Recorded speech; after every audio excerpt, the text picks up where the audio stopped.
الحمد لله رب العالمين والعاقبة للمتقين والصلاة والسلام على سيد الأنبياء والمرسلين محمد وآله وصحبه أجمعين ومن تبعهم بإحسان إلى يوم الدين. أعوذ بالله من الشيطان الرجيم. بسم الله الرحمن الرحيم. وإن تعدوا نعمة الله لا تحصوها.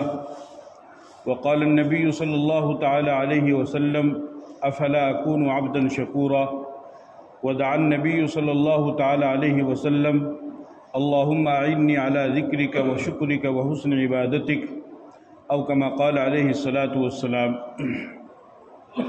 میرے محترم بزرگوں اور دوستوں اور عزیز ساتھیوں، اللہ رب العزت نے ہمارے اوپر بے شمار احسانات فرمائے ہیں، اور اس قدر احسانات اور انعامات اللہ تعالیٰ نے فرمائے ہیں کہ اگر انسان اللہ کے ان احسانات کو اور اللہ کے ان انعامات کو گننا چاہے، شمار کرنا چاہے، تو وہ اس کو گن بھی نہیں سکتا ہے اور اس کا شمار بھی نہیں کر سکتا ہے.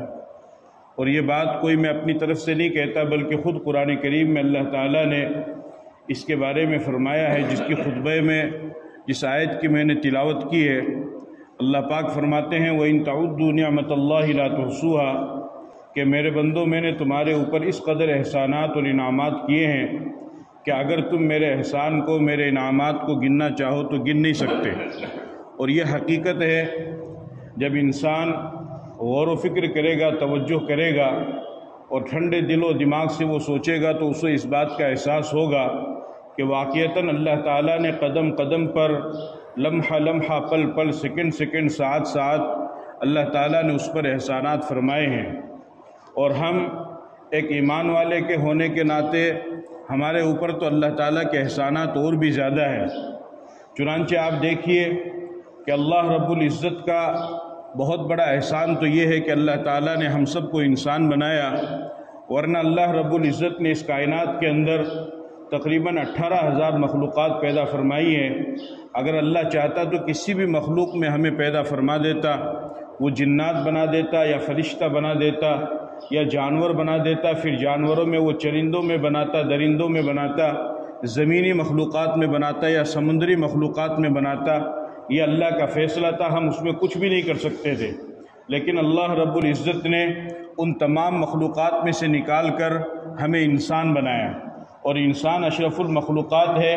یعنی دوسری جتنی بھی مخلوقات ہیں ان تمام مخلوقات میں سب سے زیادہ باعزت، افضل اور اشرف اور اکرم جو اللہ کی نظر میں ہے وہ حضرت انسان ہے.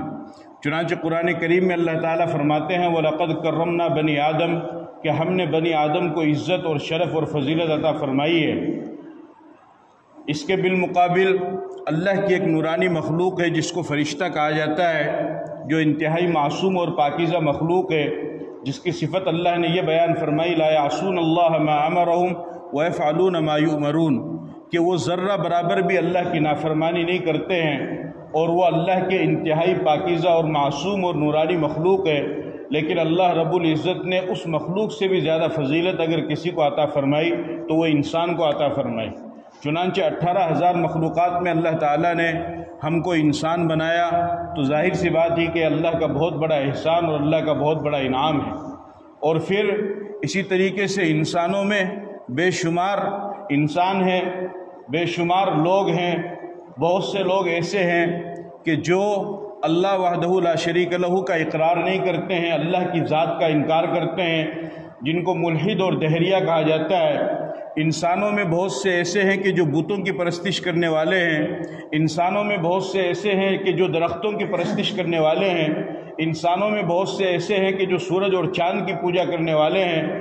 انسانوں میں بہت سے ایسے ہیں کہ جنہوں نے اپنے اپنے طور پر اپنے اپنے معبود اور اپنے اپنے بھگوان اور اپنے اپنے دیوی اور دیوتاؤں کو بنا رکھا ہے. لیکن اللہ رب العزت نے انسانوں میں بھی ان تمام لوگوں کو چھوڑ کر، ان تمام لوگوں سے کنارہ کش کر کے اللہ تعالیٰ نے ہمیں ایمان والا بنایا، ہمیں مسلمان بنایا. یہ بھی اللہ کا بہت بڑا احسان ہے. ورنہ اگر اللہ چاہتا اللہ ہمیں کافر کے گھر میں پیدا کر دیتا، یا یہودی کے گھر میں پیدا کر دیتا، یا عیسائی کے گھر میں پیدا کر دیتا، یا ملحد اور دہریے کے گھر میں پیدا کر دیتا، یا درختوں کی پوجا کرنے والے کے گھر میں پیدا کر دیتا، پتھروں کی پوجا کرنے والے کے گھر میں پیدا کر دیتا، کسی خدا کو نہ ماننے والے کے گھر میں پیدا کر دیتا، تو ظاہر سی بات ہے ہم کچھ بھی نہیں کر سکتے تھے۔ یہ صرف اور صرف اللہ کا احسان، اللہ کا انعام ہے کہ اللہ نے اپنے فضل و کرم سے ہمیں انسان بنایا اور پھر انسانوں میں ہمیں ایمان والا بنایا۔ اور پھر ایمان والوں میں بھی آپ دیکھیں گے کہ ایمان والوں میں بھی بہت سارے ایمان والے ہیں۔ ایمان والے کوئی آج سے تو ہے نہیں، بلکہ آدم علیہ السلام کے زمانے سے ہیں، جب سے دنیا بنی ہے تب سے ایمان والے ہیں اور قیامت تک ایمان والے رہیں گے۔ آدم علیہ السلام کو ماننے والے بھی ایمان والے ہیں، نوح علیہ السلام کو ماننے والے بھی ایمان والے ہیں، ابراہیم علیہ السلام کو ماننے والے بھی ایمان والے ہیں، موسیٰ علیہ السلام کو ماننے والے بھی ایمان والے ہیں، عیسیٰ علیہ السلام کو ماننے والے بھی ایمان والے ہیں۔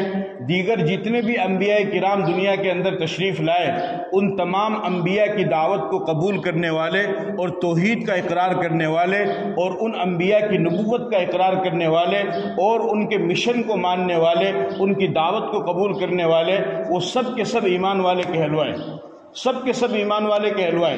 لیکن اللہ رب العزت نے ایک فضل اور کرم اور احسان ہمارے اوپر یہ فرمایا کہ اللہ تعالیٰ نے ان دیگر نبیوں کی امت میں ہمیں پیدا نہ فرما کر کے آخری نبی جناب محمد رسول اللہ صلی اللہ علیہ وسلم، جو تمام نبیوں کے سردار، تمام ولیوں کے سردار، اللہ کی ذات کے بعد جن کا مقام اور مرتبہ سب سے زیادہ بلند ہے، اور جن کی امت جب پیغمبر سب سے زیادہ افضل اور اشرف ہے تو ان کی جو امت ہے وہ بھی سب سے زیادہ افضل اور اشرف ہوگی۔ تو اللہ رب العزت نے ہمیں دوسرے نبیوں کی امت میں پیدا نہ فرما کر کے ہمیں اپنے سب سے محبوب اور آخری نبی کی امت میں پیدا فرمایا، یہ بھی اللہ کا احسان اور انعام ہے۔ چنانچہ جب آپ غور و فکر کریں گے، ٹھنڈے دل و دماغ سے سوچیں گے، تو آپ کو معلوم ہوگا کہ اللہ تعالیٰ نے کس قدر انسانوں کے اوپر اور پھر انسانوں میں بطور خاص ہمارے اوپر کس قدر اللہ تعالیٰ نے احسانات فرمائے ہیں۔ اسی لیے اللہ رب العزت نے ارشاد فرمایا، ان تعدوا نعمت اللہ لا تحصوها، کہ میرے بندو اس قدر نعمتیں میں نے تمہیں عطا فرمائی ہے کہ اگر تم شمار کرنا چاہو تو ان نعمتوں کو تم گن بھی نہیں سکتے ہو۔ آپ اپنی زندگی کے اوپر غور و فکر کیجئے، آپ جب اپنی زندگی کا جائزہ لیں گے، اپنی زندگی کے روز و شب کا جائزہ لیں گے، آپ اپنے جسم کا جائزہ لیں گے، تو آپ کو معلوم ہوگا کہ قدم قدم پر اللہ تعالیٰ کے احسانات اور انعامات ہمارے ساتھ میں موجود ہیں۔ چنانچہ آپ اپنے جسم کا جائزہ لیجئے، جسم میں انسان کی آنکھ آتی ہے، کتنے اللہ کے بندے ایسے ہیں کہ جن کے پاس آنکھ موجود ہے لیکن وہ قوت بینائی سے محروم ہے، وہ قوت بصیرت سے محروم ہے، وہ دیکھ نہیں سکتے ہیں۔ اللہ نے اپنے فضل و کرم سے ہمیں دیکھنے کی طاقت عطا فرمائی ہے، یہ اللہ کا احسان نہیں تو اور کیا ہے۔ ہمارے پاس میں کان موجود ہیں، کتنے اللہ کے بندے ایسے ہیں کہ جن کے پاس میں کان موجود ہیں لیکن وہ بہرے ہیں، وہ سن نہیں سکتے ہیں، ہمیں اللہ نے سننے کی طاقت عطا فرمائی ہے، یہ اللہ کا احسان نہیں تو اور کیا ہے۔ کتنے لوگ ایسے ہیں کہ ان کے منہ کے اندر زبان ہے لیکن وہ زبان سے بول نہیں سکتے ہیں، وہ گونگے ہیں، لیکن اللہ نے ہمیں زبان بھی عطا فرمائی اور اس زبان میں بولنے کی طاقت بھی اللہ نے عطا فرمائی۔ اگر یہ اللہ کا احسان نہیں تو اور کیا ہے۔ اسی طریقے سے ہاتھ ہے، اسی طریقے سے پاؤں ہے، تو آپ اپنے جسم پر غور و فکر کریں۔ اسی طریقے سے عقل اللہ تعالیٰ نے عطا فرمائی ہے۔ کتنے نوجوان اور کتنے لوگ ایسے ہیں کہ جو آپ سے صحت میں بھی عمدہ ہے، جو خوبصورتی میں بھی آپ سے عمدہ ہے، جو جسم اور طاقت اور استقامت کے اعتبار سے، قد و قامت کے اعتبار سے بھی آپ سے عمدہ ہے، آپ سے زیادہ خوبصورت ہے، لیکن ان کا دماغ کام نہیں کرتا ہے، ان کی عقل کام نہیں کرتی ہے۔ اللہ تعالیٰ نے ہمیں سوچنے اور سمجھنے کی صلاحیت عطا فرمائی، ہمیں عقل کی نعمت اللہ نے عطا فرمائی، ہمیں قوت کی نعمت اللہ تعالیٰ نے عطا فرمائی کہ جس عقل کی نعمت کی بدولت ہم چیزوں کو سمجھتے ہیں، چیزوں کو پرکھتے ہیں، لوگوں کو سمجھتے ہیں، لوگوں کو پرکھتے ہیں، اپنے نفع اور نقصان کی چیزوں کو سمجھتے ہیں، اپنے اچھے اور برے کو سمجھتے ہیں، اپنے دوست اور دشمن کو پہچانتے ہیں، اپنی نقصان دینے والی چیزوں سے بچتے ہیں، اپنی نفع دینے والی چیزوں کو حاصل کرتے ہیں اور اللہ کو راضی کرنے والے اعمال کرتے ہیں، رشتہ داروں کے ساتھ حسن سلوک کرتے ہیں اور خیر خواہی کا معاملہ کرتے ہیں، حسن اخلاق کا معاملہ کرتے ہیں۔ یہ سارے سارا کا سارا کس وجہ سے ہے؟ اس وجہ سے کہ اللہ نے عقل ہمیں عطا فرمائی ہے۔ اگر یہ عقل نہ ہو تو پھر ہم اپنے گھر والوں کے سامنے ایسی حرکت کریں کہ ہمیں اپنے گھر والے اپنے گھر میں رکھنے کے لیے تیار نہ ہو، بلکہ وہ زنجیر سے باندھ کر کے پاگل خانے میں لے کر کے چلے جائیں اور پاگل خانے والوں کے حوالے کر دے۔ اللہ نے کتنی بڑی نعمت ہمیں عطا فرمائی کہ عقل ہمیں دی، جس کی وجہ سے ہم صحیح طریقے سے زندگی گزار رہے ہیں۔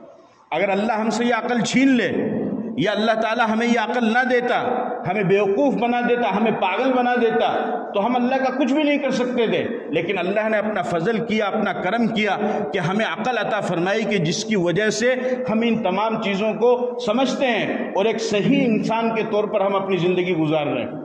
اسی طریقے سے سانس اللہ تعالیٰ نے عطا فرمایا۔ سانس اللہ کی کتنی بڑی نعمت ہے، آپ اس کا اندازہ نہیں لگا سکتے ہیں۔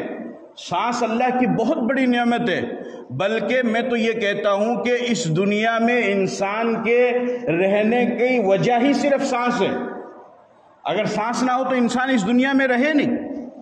چنانچہ ایک اللہ والے سے سوال کیا گیا کہ اس دنیا اور اس دنیا میں کتنا فاصلہ ہے؟ انہوں نے فرمایا کہ صرف ایک سانس کا فاصلہ ہے، کہ اگر سانس چل رہی ہے تو انسان اس دنیا میں ہے، اور اگر سانس رک گئی تو انسان اس دنیا میں چلا جائے۔ تو سانس اللہ کی کتنی بڑی نعمت ہے، اور یہ سانس کی نعمت اللہ نے ہمیں عطا فرمائی، اور صرف عطا نہیں فرمائی بلکہ یہ سانس والی نعمت دے کر کے اس سانس کو وقت پر لانا، اس سانس کو وقت پر باہر نکالنا اور اس سانس کو وقت پر اندر لے جانا، یہ بھی اللہ نے اپنے ذمہ لے لیا۔ اگر خدا نہ خواستہ تھوڑی دیر کے لیے آپ سوچئے کہ اللہ سانس ہمیں دے دیتا، اور سانس دینے کے بعد اللہ ہمیں یہ کہتا کہ دیکھو میں نے تمہیں سانس کی نعمت دے دی ہے، اب تم اس سانس کو خود ہی سنبھالو، خود ہی اس کی دیکھ بھال کرو، تو انسان کے تو اتنے کام ہیں کہ وہ انسان اس سانس کی دیکھ بھال کر ہی نہیں سکتا ہے۔ اس وجہ سے کہ سانس کوئی ایک سال میں یا ایک مہینے میں یا ایک ہفتے میں یا ایک گھنٹے میں لینے کا کام نہیں ہے، یہ تو سیکنڈ کا کام ہے، یہ تو سیکنڈ کا کام ہے، اس کو تو سیکنڈ میں لینا ہے۔ لیکن اللہ نے اور انسان، اگر انسان کے ذمے یہ کام لگ جاتا تو انسان تو اس کو کر ہی نہیں پاتا، اس لیے کہ انسان جب تجارت میں لگ گیا تو وہ سانس کا کہاں دھیان دے گا، جب وہ نماز میں لگ گیا تو وہ سانس کا کہاں خیال رکھے گا، جب وہ کھانے میں مشغول ہو گیا سانس کی کہاں فکر کرے گا، وہ سو گیا سانس کی کہاں فکر کرے گا۔ اس لیے کہ ایک وقت میں انسان ایک ہی کام کر سکتا ہے، دو کام نہیں کر سکتا ہے۔ لیکن اگر اللہ پاک یہ کہہ دیتے کہ سانس میں نے تمہیں دے دیا ہے، اب اس سانس کی حفاظت بھی تم کرو، اپنی زندگی بھی تم گزارو، تو انسان تو تھوڑی دیر کے لیے بھی زندہ نہیں رہ سکتا تھا اور زندگی گزارنا اس کے لیے مشکل ہو جاتا۔ لیکن اللہ نے اتنا بڑا فضل اور کرم کیا کہ سانس بھی دیا اور فرمایا کہ میرے بندو تم دنیا میں جا کر کے اپنی ضروریات کے کام کرتے رہو، یہ سانس میں نے تجھے دیا ہے، اس سانس کو وقت پر لانا، اس سانس کو وقت پر باہر نکالنا، اس سانس کو وقت پر اندر داخل کرنا، یہ بھی میری ذمہ داری ہے۔ چنانچہ اب انسان اپنے کام میں لگا ہوا ہے اور سانس اپنے وقت پر آ رہا ہے اور جا رہا ہے، یہ اللہ کے حکم سے ہو رہا ہے۔ میں بیان کر رہا ہوں، مجھے سانس کی پرواہ نہیں ہے، آپ بیان سن رہے ہیں، آپ کو سانس کی پرواہ نہیں ہے، ابھی آپ نماز پڑھیں گے آپ کو سانس کی پرواہ نہیں ہے، آپ یہاں سے نکل کر کے جائیں گے اپنے کام میں لگیں گے آپ کو سانس کی پرواہ نہیں ہے، اس لیے کہ اللہ نے نظام ایسا بنا دیا ہے کہ آپ کسی بھی کام کے اندر مشغول رہیں، سانس اپنے وقت پر آئے گا اور سانس اپنے وقت پر جائے گا۔ یہ اللہ کا کتنا بڑا احسان ہے، یہ کوئی معمولی چیز نہیں ہے۔ ورنہ ایک سانس اگر تھوڑی دیر کے لیے بھی رک جائے تو پھر انسان تو زندہ ہی نہیں رہ سکتا ہے، کیونکہ سانس ہی کے ذریعے سے تو انسان زندہ رہ رہا ہے۔ اور آپ اس بات کو بھی سمجھیے کہ ہم یہ سمجھتے ہیں کہ شاید یہ زندگی گزارنے کے لیے، صرف زندگی گزارنے کے لیے نہیں ہے، زندگی گزارنے کا ذریعہ تو بے شک سانس ضرور ہے، لیکن اس کے علاوہ بھی اس میں ایک چیز اور ہے، اور وہ یہ ہے کہ انسان سانس اندر لیتا ہے اور پھر سانس باہر نکالتا ہے، اور ہر سیکنڈ انسان یہ کام کرتا ہے۔ جب انسان سانس اندر لیتا ہے تو باہر کی جو خوشبودار ہوا ہوتی ہے، اس خوشبودار ہوا کو اللہ پاک اس سانس کے ذریعے سے انسان کے جسم میں پہنچاتے ہیں، جس کی وجہ سے اس کے جسم میں اثرات پہنچتے ہیں اور اس کا جسم تر و تازہ ہوتا ہے، اس وجہ سے کہ تازہ ہوا اس نے اپنے جسم میں لی ہے۔ اور سانس جب انسان اپنے جسم کے اندر ایک مرتبہ لیتا ہے تو گویا کہ اس کو ایک سیکنڈ زیادہ جینے کی طاقت اللہ نے اس کو دے دی ہے، ورنہ اگر یہ سانس جب باہر نکلا اور باہر ہی رہ جاتا، واپس اندر نہ جاتا، تو آپ بتاؤ انسان زندہ رہتا یا پھر کیا ہوتا؟ وہ تو ختم ہو جاتا۔ تو اللہ جب سانس انسان اندر لیتا ہے، اس کے ذریعے سے باہر کی ہوا اس کے جسم میں جاتی ہے، اور جب انسان اپنا سانس باہر نکالتا ہے تو اندر کی جو بیماریاں ہیں وہ بیماریاں اس سانس کے ذریعے سے باہر نکلتی ہے۔ اور ہر نعمت پر اللہ کا ایک مرتبہ شکر ادا کرنا واجب ہے۔ تو سانس کا آنا یہ اللہ کی ایک نعمت، اور سانس کا نکلنا یہ اللہ کی دوسری نعمت، اور ہر نعمت پر کم از کم ایک مرتبہ شکر ادا کرنا واجب ہے۔ اور علماء کرام فرماتے ہیں، حکیم فرماتے ہیں کہ ایک دن میں انسان تقریباً 24,000 مرتبہ سانس لیتا ہے، تو صرف ایک دن میں 24,000 مرتبہ اللہ کی نعمت تو ہمارے ساتھ میں موجود ہے۔ اور اگر انسان رننگ کرے، دوڑے، یا جم میں نوجوان جاتے ہیں وہاں پر جا کر کے وہ رننگ کرے، یا کوئی اور بھاگنے والا کام کرے، تو اس کی سانس اور بھی زیادہ تیز ہو جاتی ہے۔ اس طریقے سے اگر جوڑا جائے تو تقریباً ایک دن میں 30,000 یا 40 سے 50,000 مرتبہ انسان سانس صرف 24 گھنٹے میں لیتا ہے۔ تو صرف ایک دن میں اللہ کی 50,000 نعمتیں، ورنہ 30,000 نعمتیں، ورنہ 24,000 نعمتیں ہمارے ساتھ میں موجود ہے۔ ہم اگر اللہ کا شکر ادا کرنا بیٹھیں تو صرف سانس کا شکر ادا نہیں کر سکتے، باقی نعمتیں تو بہت دور ہے۔ سمجھ میں آ رہی بات؟ یہ اللہ کی کتنی بڑی نعمت ہے، لیکن ہم اس کو سمجھتے نہیں ہیں، ہمیں معلوم نہیں ہے۔ ہم تو سمجھتے ہیں بس ٹھیک ہے اپنا کام چل رہا ہے، بھائی چل نہیں رہا ہے، اس پر غور و فکر کرو کہ اللہ نے کتنا بڑا احسان کیا ہے۔ اسی طریقے سے اللہ نے زندگی ہمیں عطا فرمائی ہے۔ اگر زندگی کی قیمت کو آپ جاننا چاہتے ہو تو قبرستان کا چکر لگاؤ، قبرستان میں جا کر کے دیکھو کہ تم سے زیادہ پیسے والے، تم سے زیادہ عہدے والے، تم سے زیادہ دولت والے، اور تم سے زیادہ صحت والے اور طاقت والے، اور تم سے زیادہ پکڑ رکھنے والے، اور تم سے زیادہ مناصب کے عہدے پر فائز ہونے والے آج قبر کے اندر پڑے ہوئے ہیں۔ زندگی کی نعمت سے وہ محروم ہیں، لیکن اللہ نے آپ کو زندگی کی نعمت عطا فرمائی ہے۔ قبرستان جب جاؤ گے تو آپ کو معلوم ہوگا کہ زندگی کتنی بڑی نعمت ہے۔ اگر آزادی کی قیمت کو جاننا چاہتے ہو تو کبھی قید خانے کا اور جیل خانے کا جا کر کے چکر لگاؤ کہ کتنے لوگ ایسے ہیں کہ جو آزادی کی نعمت سے محروم ہیں اور وہ جیل خانوں میں اور قید خانوں کے اندر پڑے ہوئے ہیں۔ اللہ نے آپ کو آزادی کی نعمت عطا فرمائی ہے۔ اگر صحت کی نعمت کو جاننا چاہتے ہو تو کبھی ہاسپٹل کا چکر لگاؤ، کتنے نوجوان ایسے ہیں کہ جو بستروں کے اوپر پڑے ہوئے ہیں اور بیڈ کے اوپر پڑے ہوئے ہیں، اور وہ اپنی طاقت سے ہل بھی نہیں سکتے، ڈل بھی نہیں سکتے، اور وہ بستروں کے اوپر پڑے ہوئے ان کا علاج چل رہا ہے، لیکن اللہ نے آپ کو صحت دی، طاقت دی، جب چاہو جس طریقے سے چاہو چلو پھرو گھومو، جو حرکت کرنا چاہو آپ حرکت کر سکتے ہو۔ تو یہ صحت اللہ کی کتنی بڑی نعمت ہے۔ تو جب انسان غور و فکر کرے گا تو اسے معلوم ہوگا کہ اللہ تعالیٰ نے قدم قدم پر اسے نعمتیں عطا فرمائی ہے، قدم قدم پر۔ اس لیے ناشکری نہ کرو۔ ناشکری کرنے والا انسان اللہ کو بالکل بھی پسند نہیں ہے۔ ہر حال میں اللہ کا شکر ادا کرو، ہر حال میں اللہ کا شکر ادا کرو۔ اور ویسے بھی اللہ انسان کو نعمت زیادہ دیتا ہے، مصیبت تو کم دیتا ہے۔ ارے بھائی صحت زیادہ رہتی ہے یا بیماری زیادہ آتی ہے؟ صحت زیادہ رہتی ہے، پورے سال انسان صحت مند طاقتور رہتا ہے، کبھی کبھار سر میں درد ہو گیا، بخار ہو گیا ایک آدھ مرتبہ، لیکن زیادہ تو اللہ صحت دیتا ہے، زیادہ اللہ انسان کو فراوانی میں رکھتا ہے۔ روزانہ گھر میں کھانا پکتا ہے، کبھی کبھار 2 مہینے میں، 4 مہینے میں، سال 2 سال میں، 5 سال میں ایسا ہو گیا کہ ایسی تنگدستی آ گئی کہ کھانا نہیں بن سکا، وہ ایک الگ بات ہے، ورنہ تو اللہ پاک انسان کو زیادہ نعمتیں عطا فرماتا ہے۔ لہٰذا نعمت کا شکر ادا کرنے والے بنو۔ شکر کرنے والا انسان لوگوں کو بھی پسند ہے، اللہ کو بھی پسند ہے، اور ناشکری کرنے والا انسان نہ لوگوں کو پسند ہے نہ اللہ کو پسند ہے، کسی کو بھی پسند نہیں ہے۔ اس لیے اپنی شکر کی عادت ڈالو۔ چنانچہ نبی کریم صلی اللہ علیہ وسلم جو ہمارے نبی اور ہمارے لیے آئیڈیل ہے، آپ علیہ الصلوۃ والسلام کتنا اللہ کا شکر ادا کیا کرتے تھے، جبکہ آپ معصوم ہیں، آپ کو اللہ نے معاف فرما دیا۔ لیغفر لک اللہ ما تقدم من ذنبک وما تأخر، کہ اے نبی جی پہلی بات تو آپ کے کوئی گناہ ہے نہیں، لیکن اگر تھوڑی دیر کے لیے آپ کے کچھ گناہ ہو بھی تو اللہ نے آپ کے اگلے پچھلے سارے گناہوں کو معاف کر دیا ہے۔ ایسا معصوم نبی، قیامت کے دن امتیوں کی سفارش کرانے والا نبی، جس کی سفارش سے میدان محشر کا عمل چالو ہوگا، حساب کتاب کا عمل شروع ہوگا، ایسا نبی آپ علیہ السلام کتنا اللہ کا شکر ادا کرتے ہیں۔ چنانچہ ام المومنین حضرت عائشہ صدیقہ رضی اللہ تعالیٰ عنہ فرماتی ہیں کہ آپ علیہ السلام نفل پڑھا کرتے تھے، اور اتنا نفل پڑھتے تھے، اتنی اللہ کی عبادت کرتے تھے، حتی تورمت قدماہ، آپ کے قدم مبارک پر ورم آ جاتا تھا، یعنی آپ کے پاؤں مبارک سوج جایا کرتے تھے۔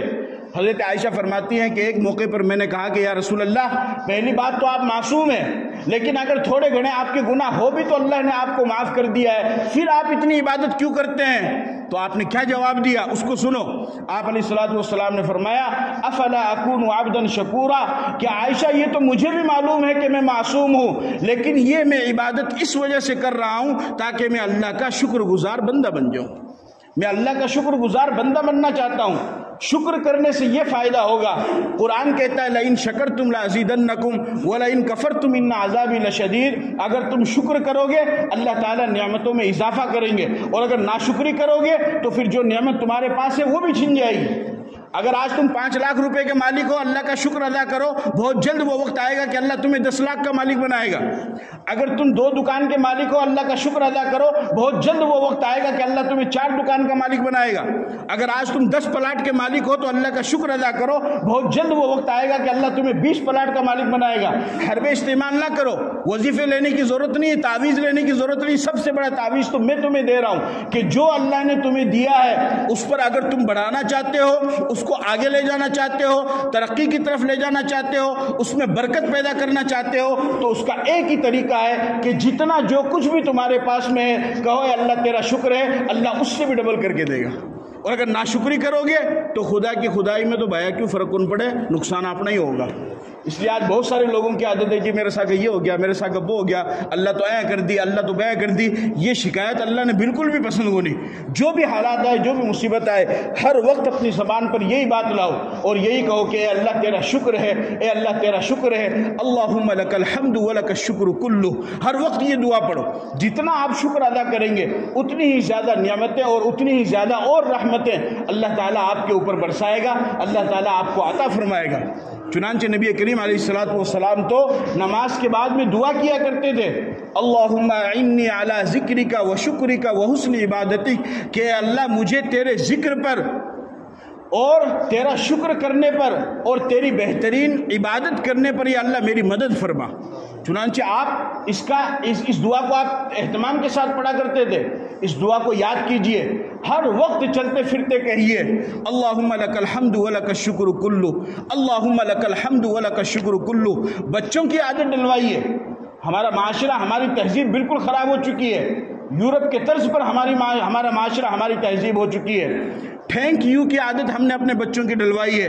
جس طریقے سے انگریز تھینک یو بولتا ہے اس طریقے سے ہم بھی تھینک یو بولنے کو ہی بہت بڑا وہ سمجھتے ہیں۔ اسلام نے ہمیں یہ نہیں بتایا، اسلام نے ہمیں یہ نہیں بتایا۔ اسلام کہتا ہے من صنع الیہ معروف فقال لفاعلہ جزاک اللہ خیرا۔